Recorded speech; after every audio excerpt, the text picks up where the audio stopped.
公司上市6個月唔到嘅時間就諗住買地起樓啦，呢個動作嘅背後藏住咗每一個製造業老闆都應該明白嘅資產配置邏輯。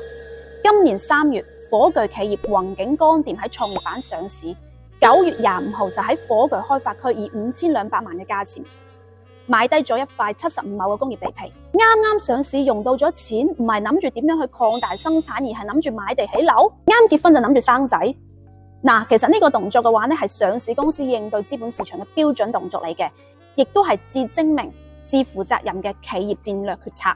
第一個，康實企業嘅資產負債表由虛到實，由輕到重。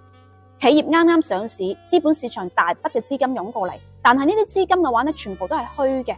聰明嘅管理層會諗住將呢一部分虛嘅資金轉化成實物資產，土地同埋廠房，無疑係製造業老闆最優質，可以保值增值嘅實物資產。佢可以優化企業嘅資產負債表，令到佢更加穩健、更加厚重，抵禦風險嘅能力更加強。第二，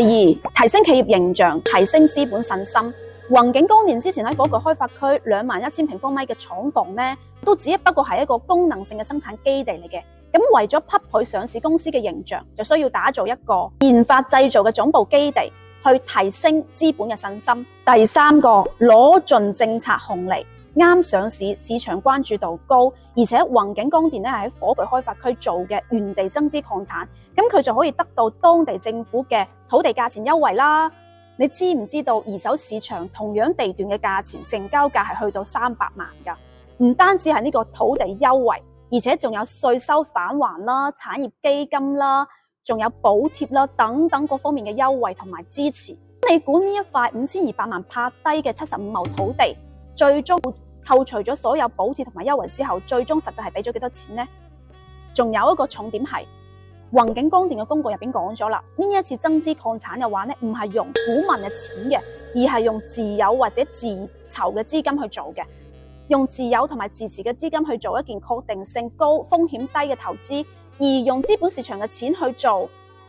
研發、生產、投入市場呢一啲不確定性高嘅動作。咁你話呢個算盤打得響唔響呢？第四點，重倉火炬搏嘅係未來嘅資產升值潛力。咁宏景光電要投入15個億去打造呢個研發、生產、製造嘅總部基地，除咗佢喺火炬開發區創業有12年之外，咁同時火炬開發區亦都係光學光電嘅產業集聚地，火炬亦都係中山唯一嘅一個國家級嘅產業新區，而且灣區江谷亦都係廣東省中山市重點嘅產業高地。呢度嘅話呢，會有更加高嘅政策能見度。